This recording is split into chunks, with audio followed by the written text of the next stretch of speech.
Hello and welcome to episode 26 of the End of Seeking podcast with myself, Martin, and me, Imogen. Maybe do you want to start with if you got any sort of announcements before we jump in? Nothing new from last week. Just the month of light coming up and my weekly meeting on Wednesday and 2 meetings on Sunday. Okay, all that can be found at beyondimogen.com/events. Great. All right. So you've been busy lately? Yeah, it's been a full-on week. You've been sort of retooling your various things, websites and whatnot. Yeah, just lots of possibilities opening up in all sorts of different directions and just sort of adjusting and responding to those things in life as best I can. Yeah, I think it feels like 2024 was sort of hit the ground running.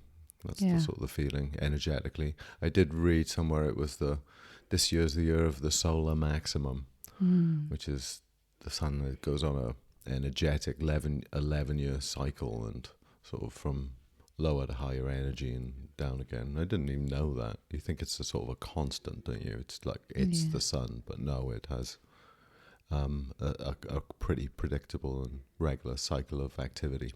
So this year's maximum solar energy. So, that's a thing. Yeah, it came up today, actually. It came up in 2 completely different contexts, but the same, almost word for word experience that people have been having the last week or so, certainly the last few days. Yeah. And it's this sort of sense of contraction or detoxification or cleanup work of old ways of moving in light of an immediate or it's already happening sense of expansion. And that's certainly what I'm feeling. If I were to put it into words, that's what I'm noticing in myself, is like there's a need and a pull towards an expansion, but there's some things holding you back from that expansion that need to sort of be dealt with, need to be cleaned up, need to be transmuted. Yeah. And it's funny how that came up in a group of people I was speaking with, but also with another person who's completely not connected with that. These ideas, they were feeling that, and I was feeling that as well. So it's a very interesting thing, and I think it often works that way. When we're called to expand, we have to let go of some things which were actually served us, but no longer serve us in that expansion. Yeah, it's like a bit of a snake shedding a skin, isn't it? You can't keep going forward carrying all the old. You've got to release the baggage to sort of expand, to go forward, to grow. That makes sense. Growth cycle. Yes. So what were we gonna talk about today? There was something in particular. We had 2 ideas that had come up. One, we had a conversation earlier today that you ended up saying this beautiful sentence that encompassed what the conversation was about, and it was experience is a great teacher. The greatest teacher. Yes. Actually. Yeah. Yeah. So that was one of the things that was quite lively and fresh in both of our experience. So there was 2 angles on this. I meant it the second of these things. The first, because we had written it down, we got a little list of stuff. So we keep track of, hey, maybe we'll talk about this, maybe we'll talk about that. So we've got a little list of things we might want to we just explore. see what's lively, what's rooted in experience in that moment. So I think back in even July, what was the thing? The first knowledge one trumps. Yeah, a small well in a flood, experience trumps knowledge. Yeah, so that was the first sense of this meaning about experience being the experience trumping knowledge. Yeah. And that particular verse, that experience, that idea, I think we've talked about it, which is the verse in the Gita which says, to the enlightened Brahmin, all of the Vedas are of as much use in a small well in a place surrounded by water. Meaning, once you have the direct experience of living the self, then any sort of scripture or commentary or description is, it's of no real value to you, because you're rooted in that reality. So in that sense, the experience trumps the knowledge about the experience. And also the intellectual knowledge about experience. When you have the direct lived experience of something, it's so much more richer and has so much more, I could use the word dimensional tone to it, that intellectual understanding pales in comparison to that, actually. The map is not the territory, and the territory is not the map, and so it's like that, and the map kind of can direct us to the territory, but the lived reality of it is much more and different. Yeah, it's because in the mind cannot fathom the fullness of the experience, all the layers of experience, because the mind is only one layer, one dimensional, one level of experience, and so it is trying to parse all experience through its own paradigm, its own viewpoint, and that's not sufficient. No. And so where we orientate towards that intellectual understanding, we actually miss the fullness of the lived experience of it. And that's, there's nothing wrong with intellectual understanding in my view. It's just that cannot be primary. Well, I think part of the problem in this domain, the domain of spirituality and enlightenment and awakening, what I see is a common problem, is that when someone will enter into this, naturally, I find awakening comes upon us, whether or the process of seeking truth. We don't choose it; it happens, though.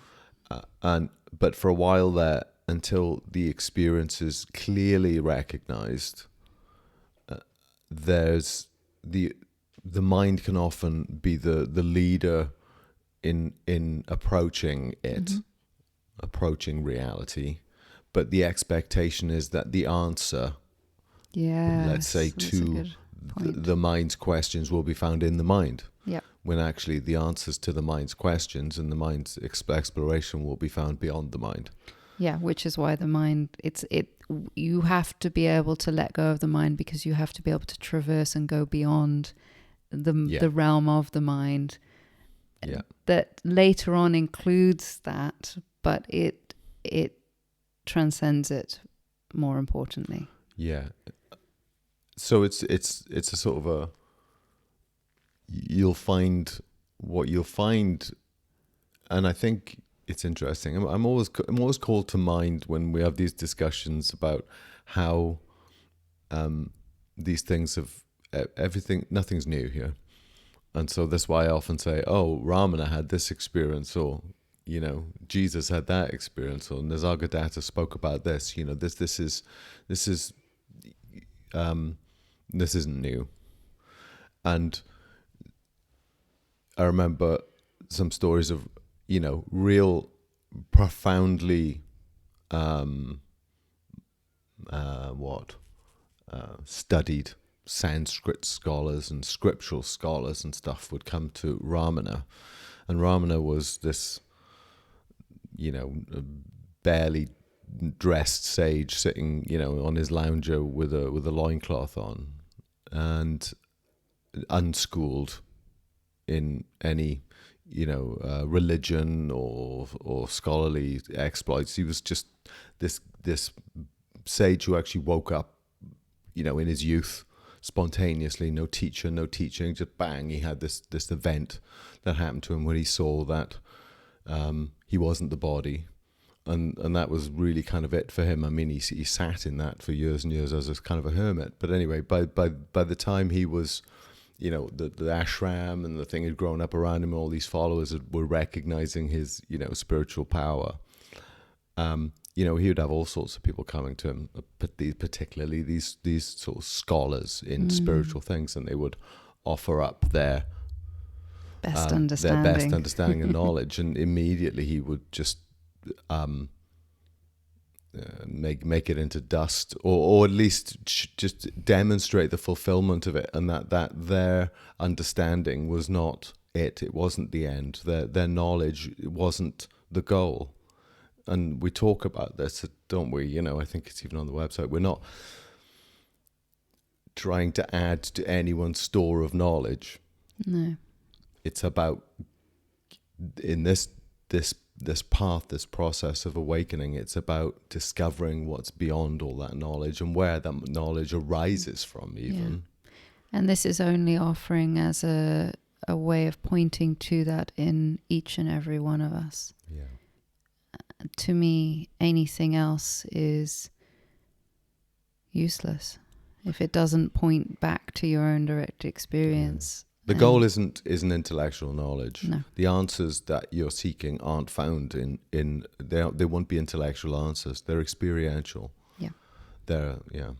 And so constantly pointing beyond just the thoughts of something and into the subtler and subtler realms allows you to see the experience not just on a conceptual level only, let's say, because it doesn't exclude that, but it does allow you to really start to sink into all the layers of experiencing, which for most people remain relatively mysterious, as in they're not at home or comfortable in the language of these different realms. But ultimately transcend them all and include them all. Yeah.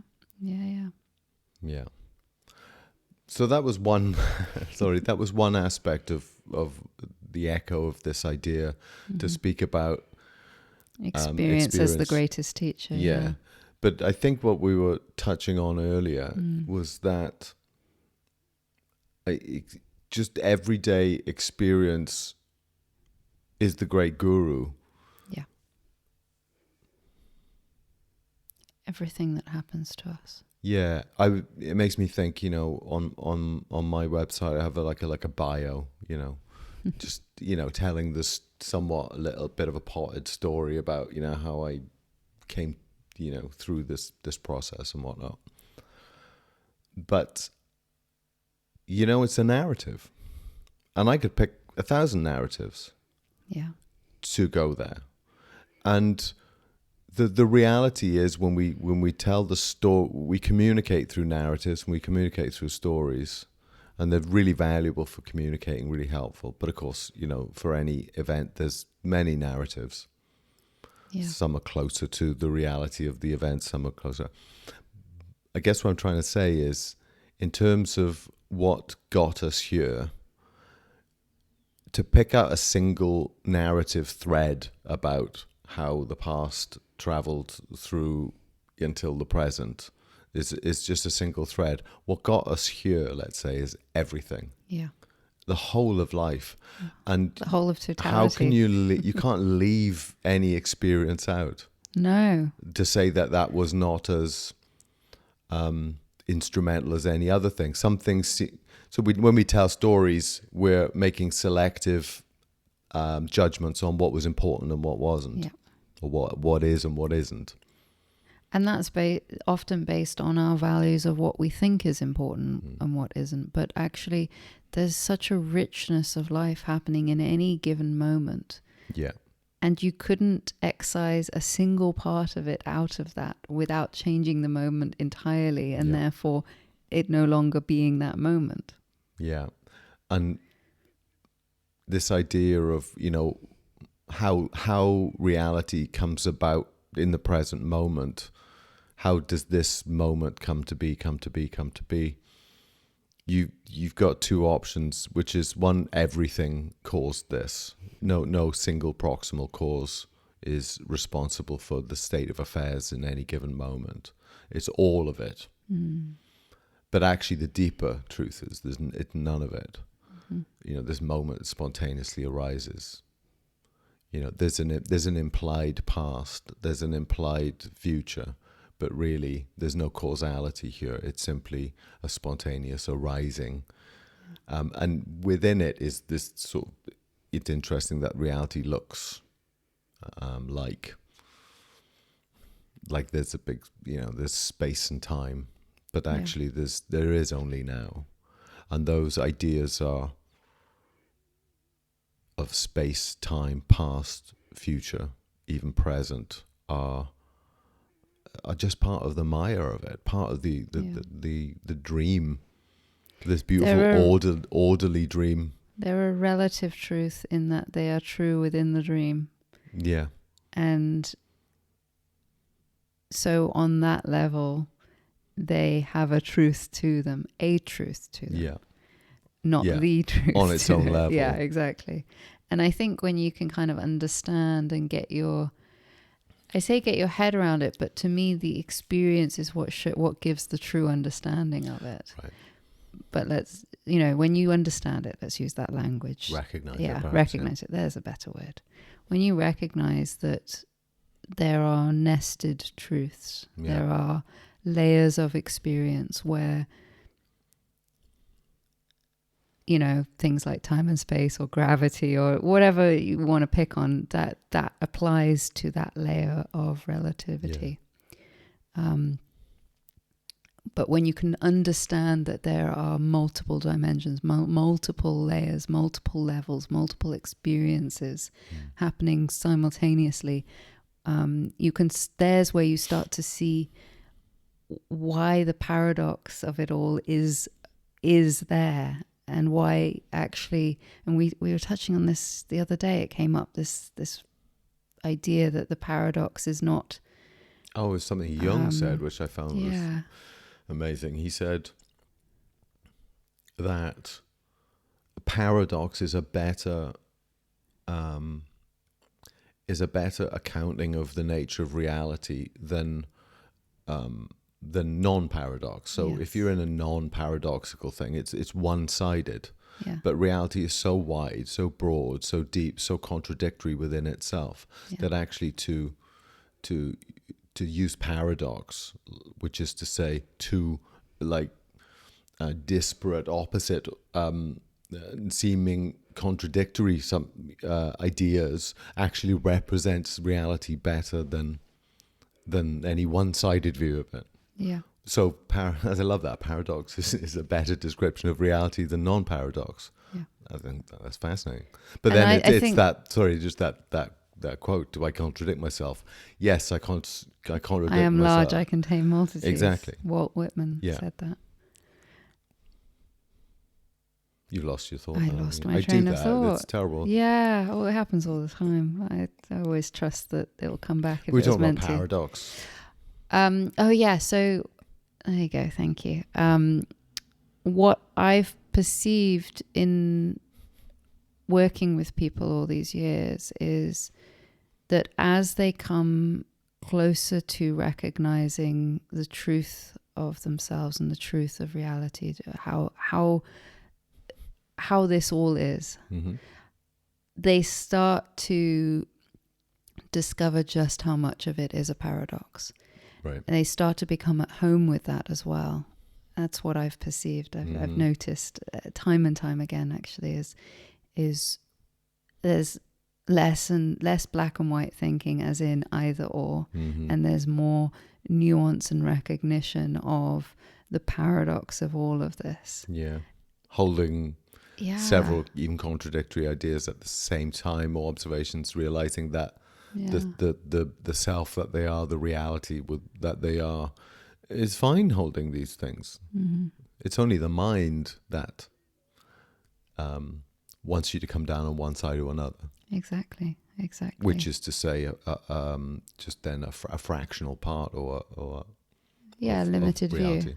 A limited view. A limited view, and so it's like you start to see more and more paradoxes when awakening and enlightenment starts to take hold. There becomes more paradoxes, not less. Yeah.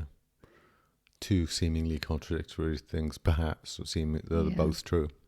Yeah, because both on held. that level, there is ever changing experiences, differentiated experiences, and there's where the paradox lives. Yet all is transcended to the recognition of it is no paradox, really. No. It's just life. It's Yeah. just infinite waves arising in the infinite ocean. Yeah. And it's full of, it's relative in the sense that, hot only exists in relation to cold. These are relative ideas, and they both exist. Yeah. Yeah, but relativity, paradox, nice. Yeah.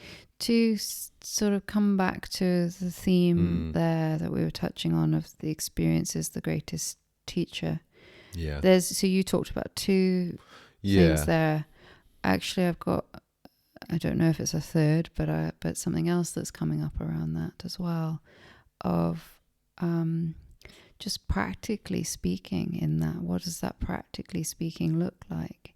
Yeah. In that, every time we encounter an aspect of life, an experience of life, there's a deepening of insight, there's a deepening of understanding, there's a deepening of growth and recognition that happens. It's like the light of understanding, the light of life penetrating deeper and deeper into the experience, even if you're having the seeming same experience again and again and again and again and almost again. Especially then, because it keeps, well, that's go on, carry on. I literally have my breath held then. Go on, carry on. So even if you're having the same experience again and again and again, every time there is a meeting of that experience, there is a deepening recognition and a deepening into and a growing from that experience. So you just take a really simple thing like the breath. I say that because I was just noticing that then. It's like you sink into the breath, and it's for most people you don't pay attention to any of that, but when you start to pay attention as every life experience is teaching you something, you just pay attention to the breath, and you feel like every time you sink into the breath you learn a little bit more about the breath, about yourself, about life. And so any experience that we could possibly have, to me, offers up that opportunity to taste life a little bit deeper, a little bit further. If you attend to it in that manner, if you come at it in that way of really starting to love life for the teaching that it provides in every experience. And so that was another view. I like that. Well, it's actually a better expression of the second view that we were talking about. That's why I said I wasn't sure whether this was a third thing or not, but well, it's like it's just practical. It shows up in ideas that you can get exposed to, that everything is satsang. That you hear that a lot if you're floating around the non-dual types.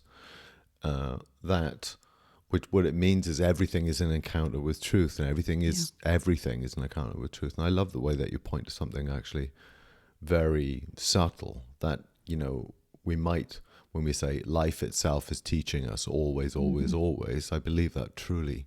There's learning going on, teaching and learning going on, that whole thing, the growth, integration, insight. And one might think about that just in terms of the gross aspects of daily life, wandering around, having relationships with friends and family, or jobs or life and everything, and you can come to that with, as you say, meet that, knowing that what was that great quote? Consider every moment as a communication of God with your soul. It's that notion. But I love what you just pointed out then, which is the very intimacy of your own very seemingly mundane experience of something like your breathing. That just by bringing your presence and attention and love, what is that presence and attention other than love, to that very regular, normal and mundane experience of just the breath and realize how much depth, how much richness, how much subtlety, how much you learn, because that every single moment, small, large, everything is intimately connected with the wholeness always. Yeah. So in that subtleness of just observing the tenderness, the subtlety of your own breath, going deeper, learning not just about your own experience, your own body, your own quality of attention, but also how that's connected to, the whole of eternity, actually, the whole of infinity. It's all there. Yeah, it doesn't end with the body. Yeah. Our experience doesn't end with the body. And so, but you can use that as a way into the self, the recognition of the totality of experiencing. Yeah. And so therefore, my view is that everything is a teacher. It's not only my view, but I really feel this to be true. Everything is a teacher. Everything is a teacher, including all the dead ends and false starts. Absolutely. All of the seeming failures, all of the ways in which we feel we are failing to turn up for life in the way we want to, or want life to turn up for us. Everything becomes your teacher in that way, and nothing is lost. Yeah, and nothing's wasted either. Nothing wasted. That's the better word. Yeah, and it's very humbling. It leaves me with such a sort of sense of magnitude in my heart of just how much life is providing in that way for us.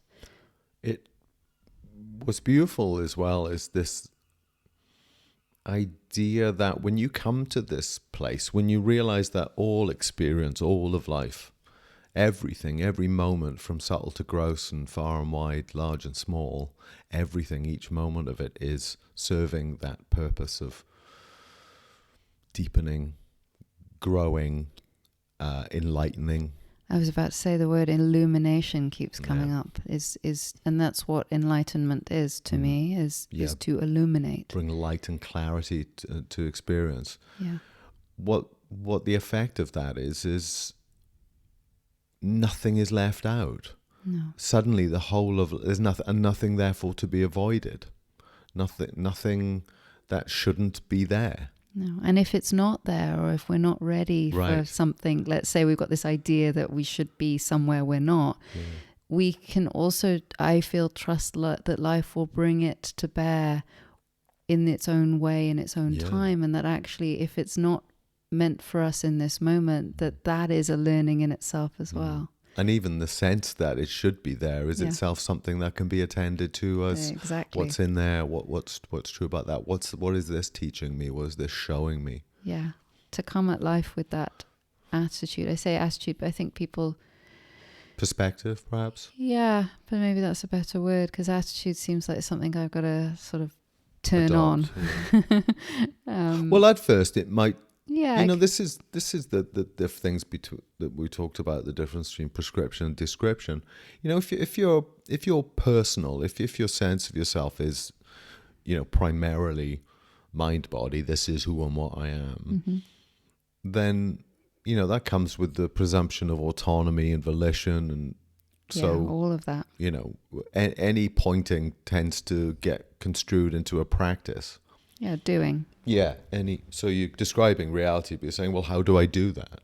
Yeah, and so it's appropriate until it's seen through.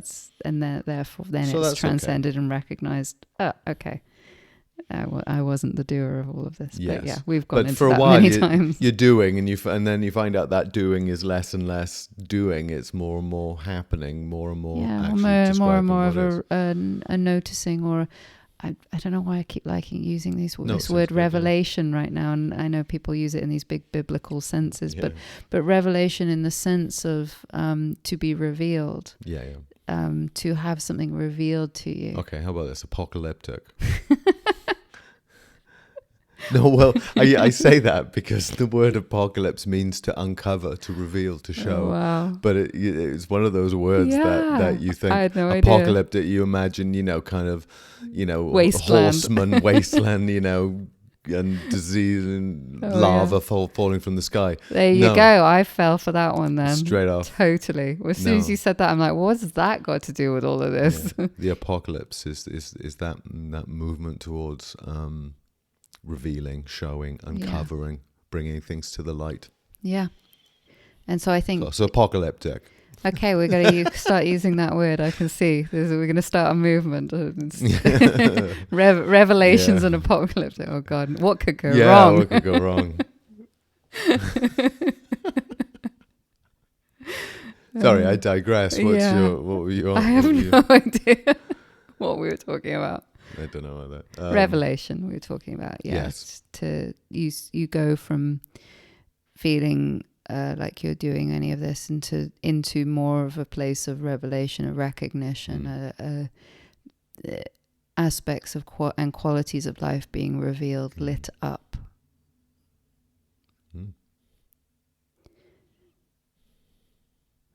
There's where our teaching is.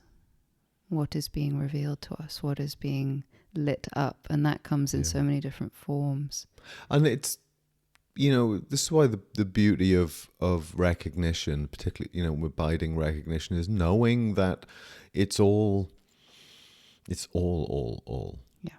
All is folded in, all is included. And, the difference, let's say, between duality and non-duality, broadly speaking, is this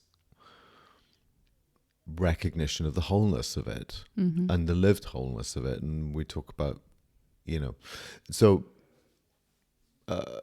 a more personal view would be, this is teaching me something, but this isn't, and this is to be avoided, and this is to be embraced, and that's something valuable, and that was important, but this stuff isn't. Whereas a more non-dual view, and I mean this broadly speaking, small n non-dual, is that, it's all doing it, it's all doing it. It's the same notion, points to the same singularity as we talked about flow, and this idea that you're in flow or you're out of flow. Hey, I love getting into flow, and so I found my.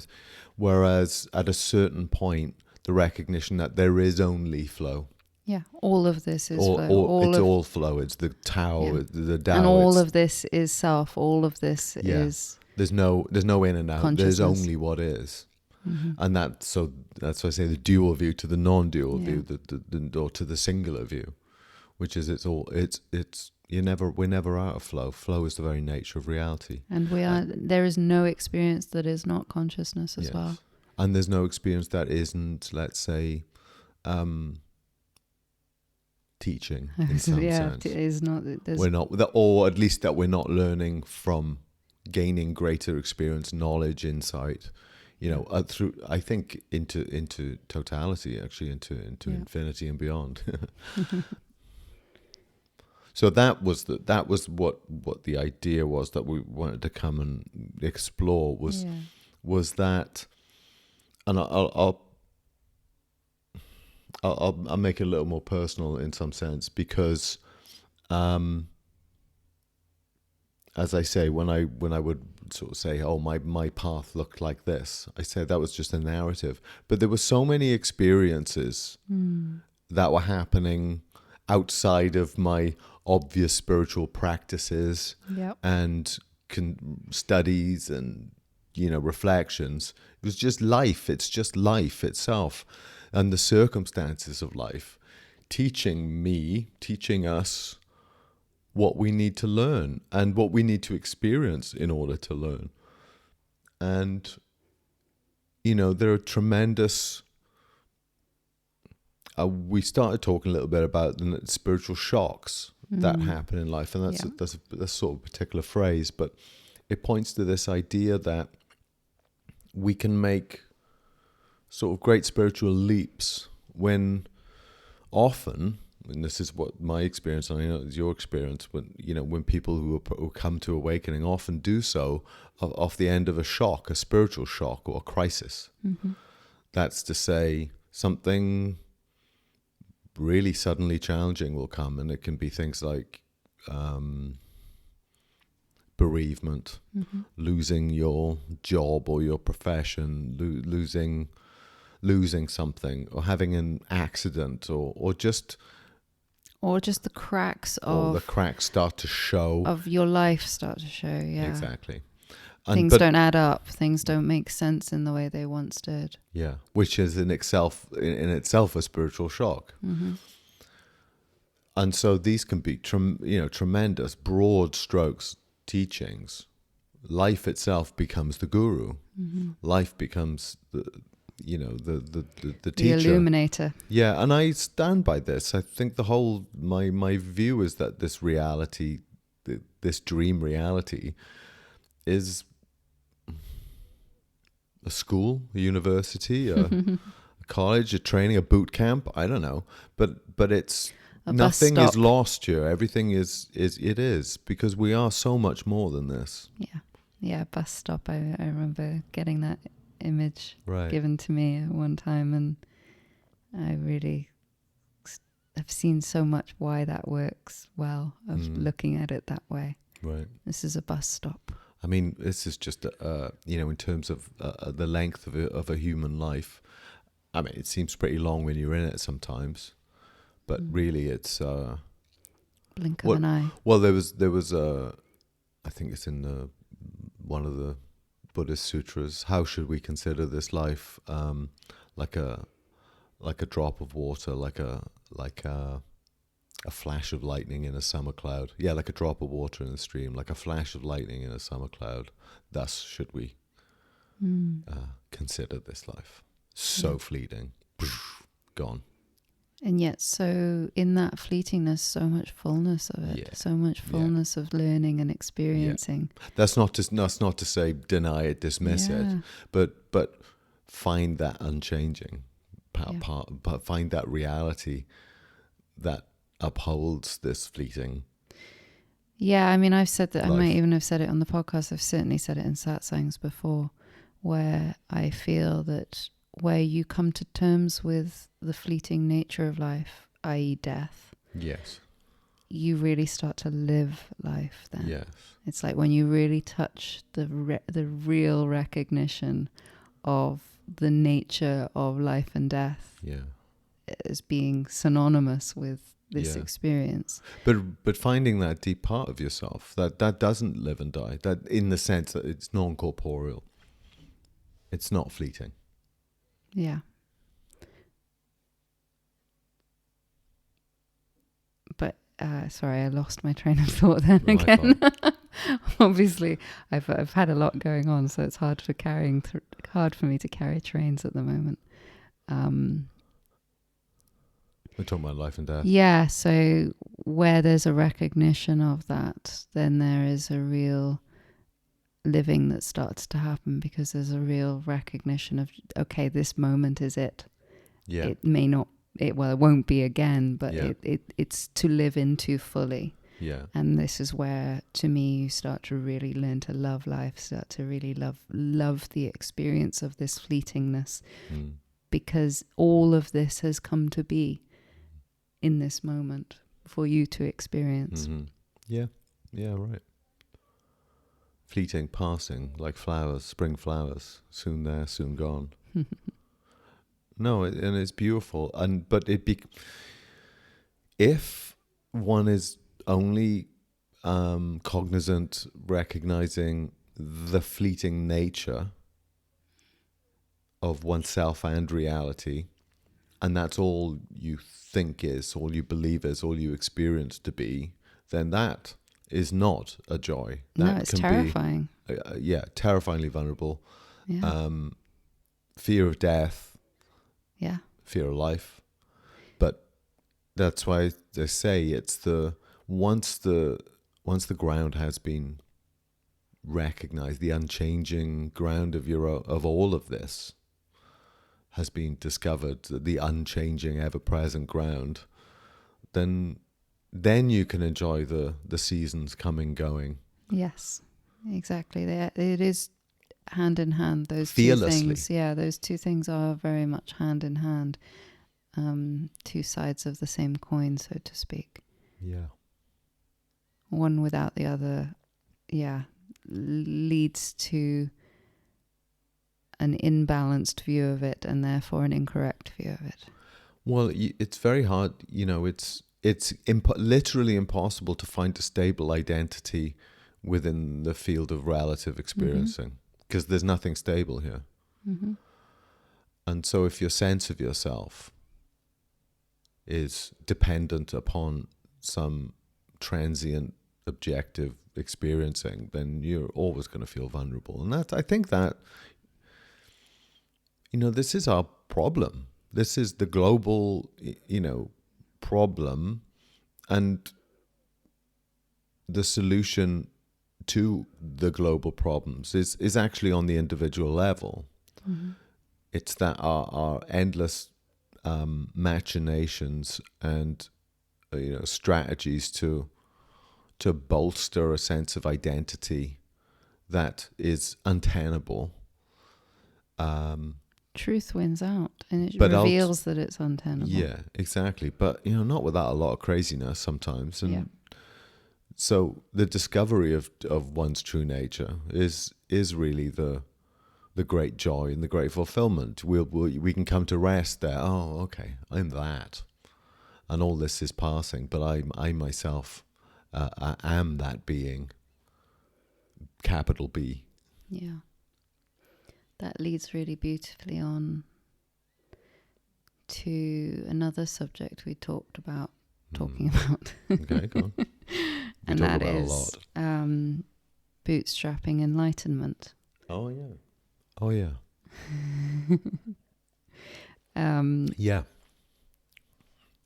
Which was an idea I had a few years ago, or just as a way to sort of describe a certain way of coming to enlightenment, coming to spirituality, awakening spirituality. Yeah, because it used to be much more structured. Yeah, you'd pick a line, wouldn't you? A path, a tradition. A tradition.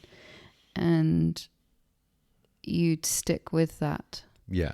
And some still do. Yeah, absolutely. And we can talk about the benefits and the pitfalls of both of these things. But to go more into what does it mean to bootstrap enlightenment, it means in this day and age where we have access at our fingertips through technology to so many different teachers and teachings and modalities and so many possibilities. It's not like you have to physically go to a cave in the Himalayas anymore, or even go to your library and request a single book or something. Yeah, or pick a modality that you have to act exclusively in relation to. Yeah, you go on a course and you learn how to do that, and that's it. And now with the internet, we have access 24/7 to so much information and so many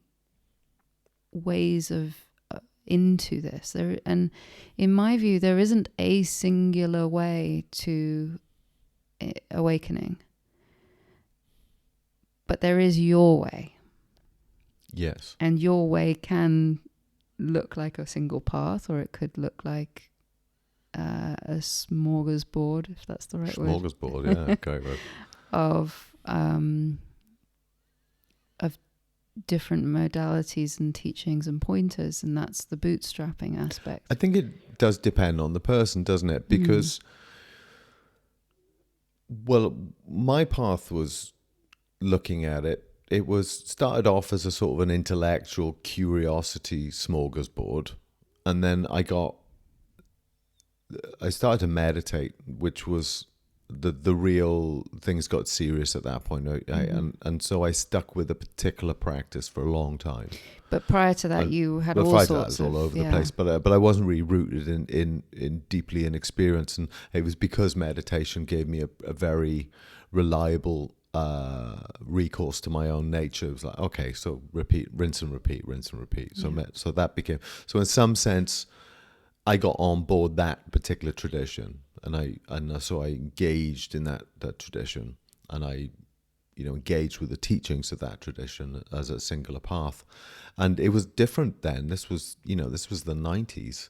There was no early on. There was no internet. There was no internet, and there was just books and the books you could get hold of, or you could find I mean, for me, it was TM. It could have been a Buddhist center somewhere. It could have been a,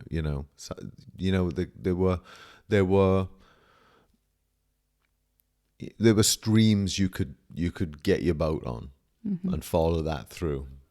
But by the end of my seeking, in the 2000s, it was internet full blown. A lot of my interest and my approach was jumping on board with this teacher over there, reading that thing there, looking at this, meeting with that. This was the bootstrapping thing, because what I felt back then was, when I was in the tradition, in the TM thing, that there was a path, and that path was marked by, okay, I learned to meditate, great, and I'll do that, and then I'll go on courses, great, I'll go on courses, and then I'll learn the City program, which I did, and then but one of the reasons why bootstrapping was so helpful to me, and it is so helpful, is that so much of this is free.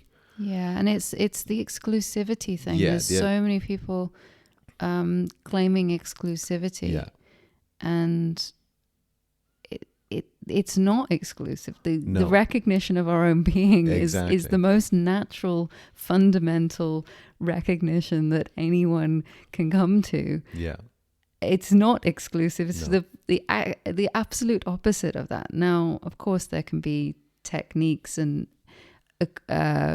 teachings that aren't obvious to everyone, and so there's where some exclusivity or some ways of being initiated in certain that's why techniques can be there, right? But but so much of it dawned on me, because in the TM movement, there's I don't want to be too polemical here, but there was a lot of. It's not just them. It's not just them. It's quite common. There's a lot of gatekeeping. There's a lot of closed doors, and you can't really access it unless you really are initiated into that.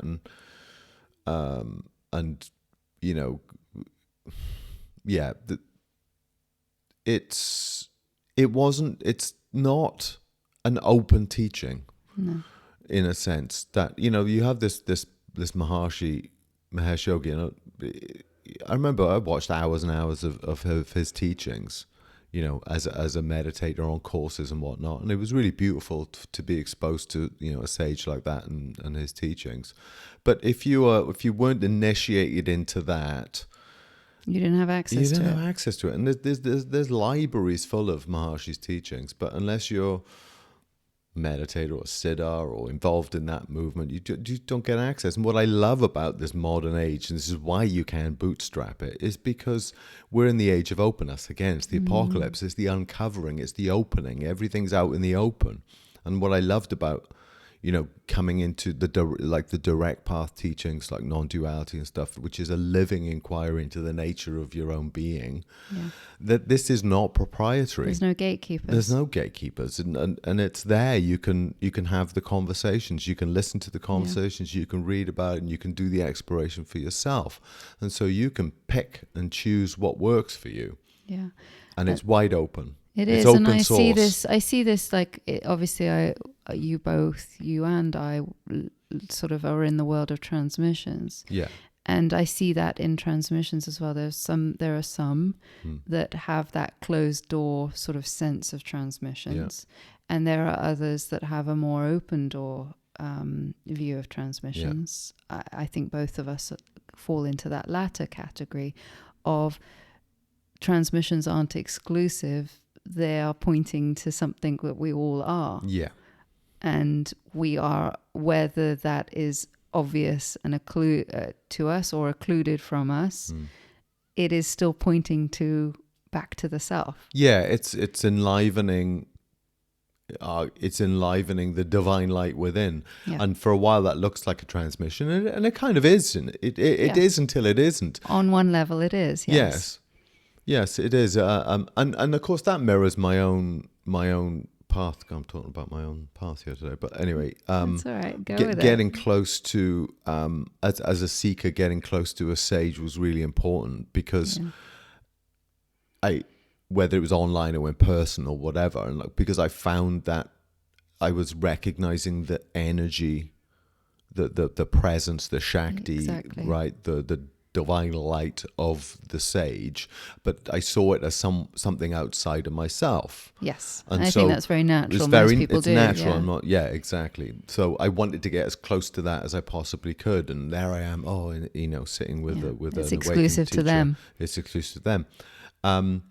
But at a certain point through that process of being exposed to it in another, it seems like it's only in the other, or rather you only experience, if you look at yourself, you're experiencing it in yourself, in the vicinity of the awakened other.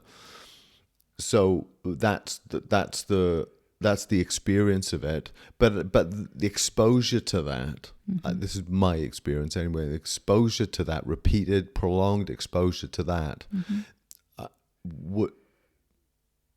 kind of dissolved my own, occluding mental densities or something, one way of putting it, to the point at which I recognize, oh, I am that. Yeah. And I was not in the ultimate sense, I wasn't getting it from them, although that is the legitimate experience up to the point at which that other melts away yours, and you go, oh, it's all me, actually. Exactly. Anyway. They act as a tuning fork or an anchor point. Yeah. Until there is a sufficient recognition of that tuning fork and anchor point within yourself, and at that point, it's recognized. They were never separate from this that I am. Well, here's the thing, and I say this to anyone who's listening or in relation to like teachers and teachings and whatnot. Your experience of that is your own consciousness manifesting teachings back at you. So it's all you. It's like it's all about you at the bottom, at the end of the day. Yeah, and you not as the personal self, you Right. only, although that is part of the experience too. Yes. No, exactly. But it's you as consciousness. You as consciousness as being. Manifesting a kind of an alarm clock in the shape of a teacher that points back to you, your own, wakes you up to your own nature. I like that. That's tickled me. Yeah. Yeah. So alarm clock. I love that. Sorry, I'm stuck on that. It's really touched my heart. Yeah. Yeah. So, and that's the birth of that seeing, oh, actually it's me. And you can't fake that. But it comes to part, that seems to be the mechanism. Yeah. And so that's why bootstrapping is really beautiful, because it allows you to really free up your notions of one way, and allows you to really start to tune into and feel that energetic resonance, or that sense of ripeness or rightness that of that alarm clock, of that that feels in this moment, that feels where I'm at. It feels aligned with where I'm at, that what is being presented. Yeah. And to not be afraid to really follow your nose on that. And it's the self, though. I mean, this is the important thing to remember, and it's very easy to objectify. As a seeker, it's the objectification often of saying, oh, this teacher, this guru has it, and I really don't. Yeah. So that's fine as that part of the path. That's true enough for that part of the path. Yeah. But ultimately, it's like, and I liked what Osho said about this, I'm not here to create devotees, I'm here to create masters. And that's the viewpoint. You want, any decent teacher is trying to, awaken, help the other awaken to their nature. And we talk about transmissions on this level, that it's that it's true enough that a transmission is occurring between, let's say, the transmitter and the student or receiver. That's true enough. But the goal of it and the recognition of the reality is that facilitates, ideally, the recognition that, oh, I am that divine light. I am that singular reality, and all this is the manifestation of my own being as consciousness. So then the teacher disappears, the student disappears, and all is left as the self. Yeah. But the teacher was always the alarm clock. It was always that, like it was your own consciousness orchestrating your own remembrance. Yeah. Yeah. I think where bootstrapping can be tricky is where you do come at it from an intellectual. This is cycling back to the beginning of this podcast, actually, is where it comes from an intellectual stance of trying to gain more knowledge. Right. And then what can happen is you actually end up more confused, not less confused. Because what you'll notice if you start plugging into all sorts of different types of teachings is they all use language slightly differently. They all point to experiences in slightly different manners with different language. And the mind will then try and map all of this out and come to a point of, yeah. Well, they can. How does this all work together? There can seem to be, if you haven't got the right mind for it, you can be seem to be a bunch of contradictions. Exactly. If you're not following the pointings. Yes, and so that was my next point of like, so if you're bootstrapping Enlightenment on an intellectual level only, what you're likely to bump into is confusion. You're likely to get very confused because you're staying on the level of the intellect that is only seeing contradictions. However, if you allow that to sink into the experience, you allow those pointings, every single one of those pointings it could be in, and you'll see they are contradictory. A lot of them will be contradictory. Yeah, because there's a lot of, it's like infinite facets of the same gem. Right. So you take even one of those pointings and you sink fully into what is being pointed to experientially. Yeah. What you'll notice is every single one of those pointings bottom out in the same.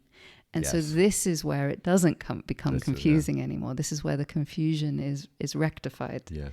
So I think I just wanted to mention that as why I think people struggle when they're bootstrapping, why people quotes fail at that is because and go back to a singular path and go, well, a singular path is better. Yes. Is likely because they're staying at it on an intellectual level of trying to understand intellectually all these different teachers, comparing, but this person said this and this person said that. And actually what I would say to someone who is struggling with that confusion there is to start to allow yourself to sink into and start using the body to do that, to sink into the experience of it. What is it pointing to in the experience? And you'll start to see that they're not contradictory expressions in terms of the roots of them, in terms of the fundamental root of it. Well, it comes back to this thing about comparison as well, and the real danger of comparison. Now, it almost seems like sort of at odds here because we're talking about bootstrapping, and by definition, you're going to be exposing yourself to a variety of different approaches, teachings, whatever. Now, but you're not comparing them. No. You're using each one of them, as you say. If you don't compare one to another, it's not an analytical process. It's find something that like you might be resonating with, and if that resonates with you, follow that to, as you say, down to its root. Source, follow that. Don't say, hey, they say that, but that said that, so one of them must be wrong. Yeah. That's not it. Does each one find the root and the source of each one on their own terms? Exactly. And that way, all these different things can coexist and cohabit quite nicely, because you're not comparing and trying to use your mind to say, oh, that one's right, that one's wrong. It's about resonance and depth and finding that. Exactly. It's funny. I've got a list I compiled, I don't know, a couple of years ago.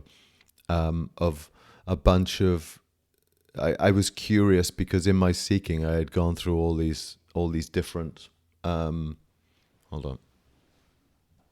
gone through all these different, in my own bootstrapping process, I was exposing myself to all sorts of teachers and teachings and different methods and whatnot.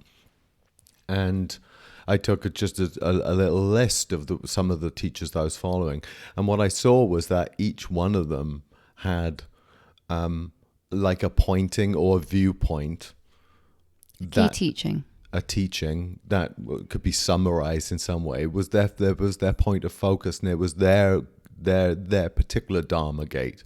You know, they might have some commonalities, but and they may have lots of teachings, yes. but they always have one that they keep coming back to. And so what was this? So you've pulled up the list here, so it was interesting. I'll maybe go through a few of them. So the first one on the list here is Pema Chodron, and Pema Chodron is a beautiful Buddhist, American Buddhist, and her main teaching was Shenpa, and Shenpa was this idea of getting hooked. So noticing when you sit quietly in the quietness of your being, meditation, noticing when you're getting hooked and just allowing that to release. And that was a really powerful one for me. That gets subtler and subtler and subtler and subtler. So just sitting in your own. Yeah, that was I remember that being quite pivotal for you. Yeah, it was. At a certain point, it was like that awareness of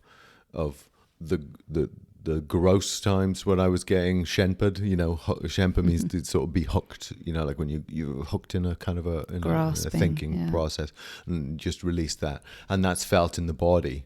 That's somatic. That shenpa is the mind, but it's the body.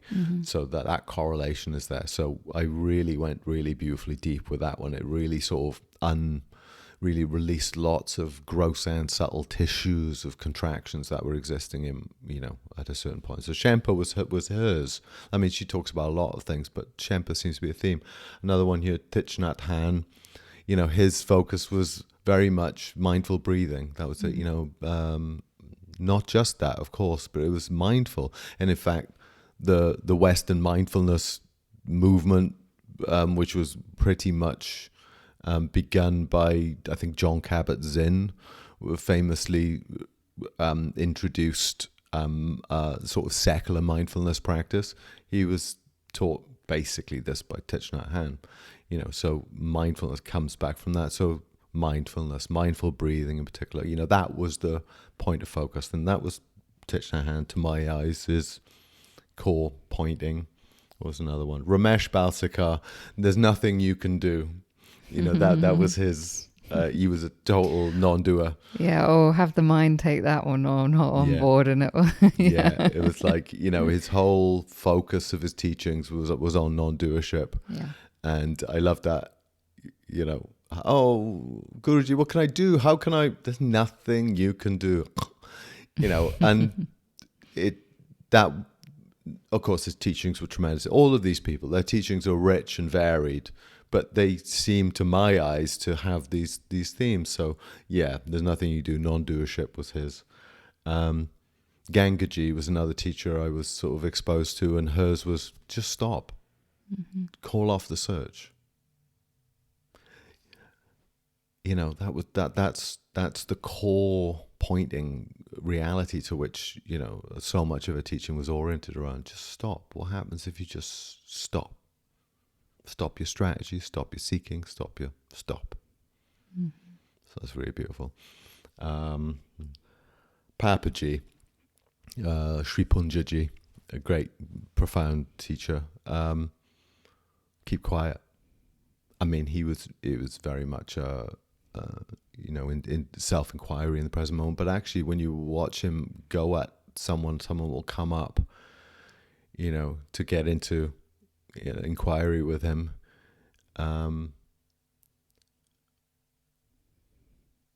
Keep quiet. And I mean, actually, Gangaji was very I was much about to say Gangaji came from him. She was so a product it's of that, that, so it's the same thing. Yeah, you know. that's just stop. It was very akin to that. Yes. So, but his is, I think it was Samairu or something like that, or can't remember. Anyway, keep quiet. Just stop them. Just keep quiet. Within. There's Argadata. I am. Focus on the I amness, the sense of your own existence. The I am. You know, abide as that. And it'll all come clear.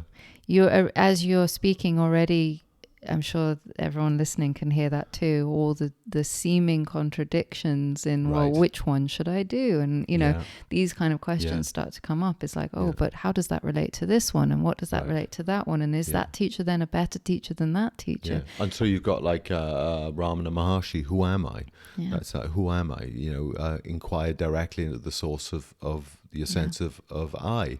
Very similar to abiding as the I am, similar but subtly different, but leads the to the same antithesis place. of, on the surface at least, the antithesis of there's nothing you can do. Yes, right. Yeah, nothing you can do. Or Shempa, you know, releasing. Well, who's doing the releasing? Exactly. So these become contradictory. Exactly. But if you compare, but if you just follow each one to where it's pointing root. to, follow the pointing to where it is. What else have we got? Adyashanti, you know, the core of his teaching, rest as awareness, which is very similar to Papaji's, you know, keep quiet. Just stay in the quietness. So the I amness of, so these are different ways of saying or pointing to the same kind of place. Yeah, Ultimately, and actually when even Pema Chodron, you know, the release, the Shempa, it once there is a release there that happens, you are coming to the same place of resting as awareness. Exactly. So all of them lead to the same root. Yeah. All of them. Yeah. But again, if you take it from the mind and you take it from comparison, you will not see that. I got you on here as well, funny enough. Imogen Weber. Okay, I'm interested. What's my teaching? Everything is included. I'm not saying, well, it remains to be seen. It remains to be seen. But yeah, that's a pretty cool one. As I say, you don't want to pin anyone down here, but no, because there's a lot else that can be said. These were my takeaways and my sort of my sense of the distillation of their teachings. I had a spark of something as you were saying that. I wonder how much was the interaction of what you were ripe to hear versus what is actually the core of their teaching, because I think there's probably an interaction there as well. I think it's a bit of both. I don't think it's altogether one or altogether the other. I agree. I would say that. Someone might pick up something else. Yeah, and actually for them, they hear that teaching, that aspect of someone's teaching, and it resonates so much that they go, that is their teaching. Yes. And it's because actually it's something that really, really they needed to hear and could hear in that moment. Yes. But I sort of stand by the fact that I think a lot of this is reasonably fair because, you know, we all have our approaches. I'm not sure. I don't know what I would say mine is if it, you know, and it's not, I don't want to be reductionist here. No, and but also you've been exposed to these teachers time and time again. Over time, you get a sense of where someone's coming from. I was just playing about with this, but you know, there's some truth in it. But the idea of bootstrapping is there for. So this is just a short list, for example, and you've got more. It's just of just some themes and some kind of core pointings and quotes practices of a variety of teachers. What was Buddha's? I'm not sure I had him on the list actually. Did I? Oh yeah, something like it depends. Honestly, it depends. Four Noble Truths would be the thing.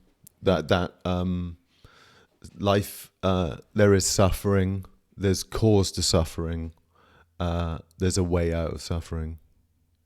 You know, what the causes are, and then so the Four Noble Truths, dukkha, samadaya, nirodha, marga. Those are the sort of four truths, and the Noble Eightfold Path. That seem to be the. But of course, Buddhism is Four Noble Truths. That's what I put down for that. You know, understanding those truths that, you know, there is suffering. There are reasons for that suffering. There's the possibility, the end of that suffering, and through the path. There's a path to the end of that suffering. So that's the. But there have been lots of great sages who've come up with different things, like you know, emptiness is form is emptiness. There are different what they call turnings of the wheel in Buddha, turnings of the wheel of Dharma, which means like a shift. I don't know exactly when they were, but there are I think 3, arguably 4 turnings of the wheel. So the first turning was Buddha in the deer park offering up the Four Noble Truths and the Noble Eightfold Path. But then later it became less about, let's say, less about the individual attaining nirvana and more about the very nature of reality. Emptiness is form, form is emptiness, that kind of stuff. I'm not. You're not claiming to be an expert. No. I think that's what you were trying to say. There's too many schools. Too many schools. Yeah. Oh, I just knocked my mic. Yeah, I think I've been banging away at my mic. I'm not sure.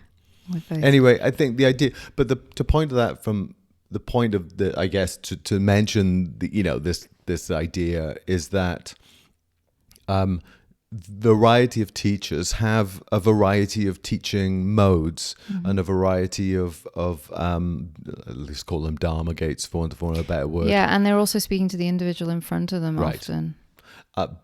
But it's important that if you're engaging in sort of bootstrapping enlightenment, that if you're experiencing, as you said, some sort of confusion or some sort of contradictions in your own thinking about a variety, because it's very hard to avoid the variety. Yeah, nowadays, right? yeah. So you go on Facebook and there's a million different quotes from a million different teachers. So how do you skillfully engage with all these things? Well, don't compare, but recognize your resonance with these teachings and teachers, and follow the pointings to where they're pointing rather than comparing them to each other. Yeah, and use your body for that resonance, I would say.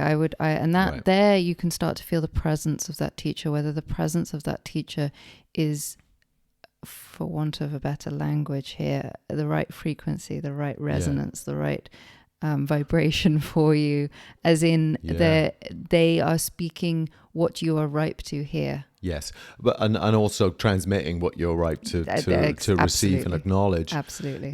There's a resonance that needs to be heard, because when I was, in the last couple of years of my seeking, I was exposed to just a handful of some of the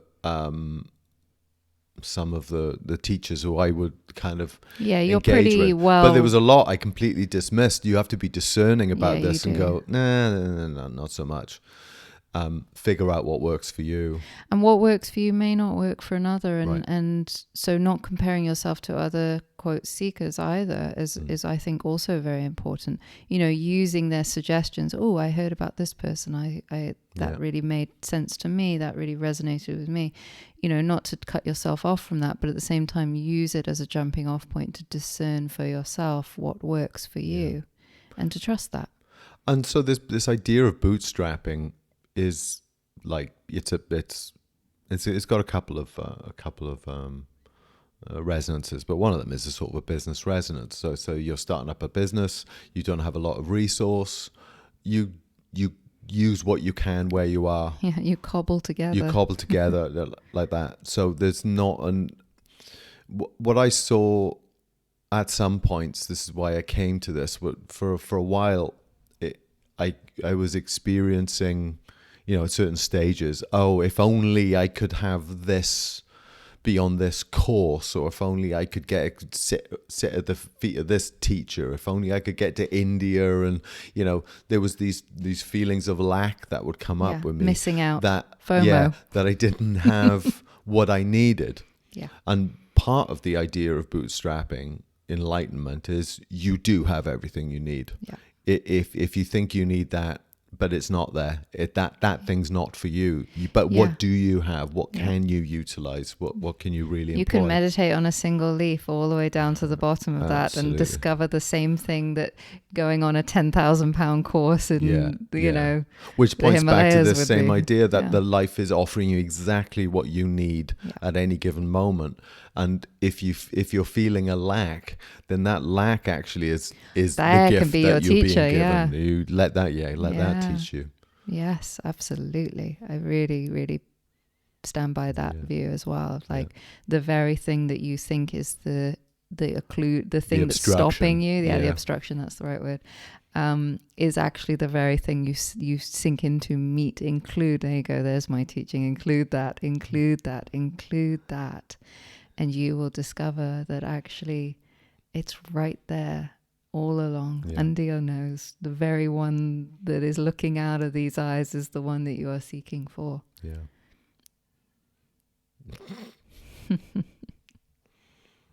Yeah. Hey, we're about 1:15. Should we? Yeah. God, that went quickly. Yeah. Okay. Is there anything else we want to do? I mean, we can keep going if you want. If there's anything else we really want to explore. No, I think we've really touched on some important points there. Everything is your teacher. I think this is, and obviously we've gone into bootstrapping, but that is very much along the same theme there for me. Yeah. It's along the same lines of using everything as a teacher, to not assume you don't have everything you need. Yeah. Whatever your life is looking like, actually. Yeah. That you don't have everything you need to discover your nature and to find that which is beneath all of this suffering, and to find that which can hold everything that you are, every experience, every part of life that you currently feel you are suffering from.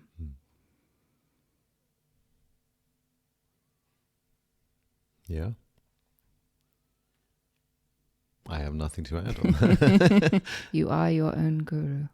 Yes, but you is a bigger you than you think. Yes. All of life is you. Yeah. Mirroring, orchestrating, revealing, reflecting, teaching. Guiding you. Life is guiding you. I really feel that there is no part of life that is wasted. Every part of life gives an opportunity to know thyself more and more. I told you, it's on the list. What? What is on the list? Everything is included. Okay, all right. Which is actually how you say it. No, because what's interesting is that you say include it all, but that is the sort of instruction. Yeah. But the revelation is it is all included. It is all included. We think that that's a prescription of something we have to do, and for a while it looks that way. Yeah. But actually the recognition fundamentally is that is a description. All is included. All is consciousness. Yeah. All is self. All is this. Nice. Okay, we are gonna on that lovely note. Yeah. Okay. We'll see you next time, everyone. Yeah. Thank you for listening. I have to say it. If you feel like if you want please if you want to hear about when the next episode's released, subscribe. Yeah. If you Substack like is our subscription place. Well, let's talk about that, actually. Just a brief thing. The way we've got it organized, this podcast, is that we're hosting it on Substack, which means you can go straight to the podcast on Substack and subscribe at Substack. Yeah. And that's great. It'll send you an email every time we release. Yeah. So that's one way of subscribing to the podcast. The other ways are the more usual ways, which you don't have to go to Substack at all. You go straight to Apple Podcasts or Google Play or Spotify and those places. We're on all the major podcasts. We also put it on YouTube. That normally happens a couple of hours after. Yeah. And one day we hope to do video, but it hasn't quite happened yet. Yeah, right now it's audio on YouTube. Yeah. But some people, I like to listen to your podcast on YouTube. That's fine. Yeah. And we will go. It's likely that when we can figure out how to set the cameras up and whatnot, we're gonna just make it into a video podcast for YouTube. Yeah, there'll still be the audio podcast, but just additionally, we will eventually get around to doing video as well. So anyway, I think however you like to listen, like helps, gives us, I suppose having likes helps. Get the word out. Yeah. Subscribe and share. If you think someone might like to hear it, share.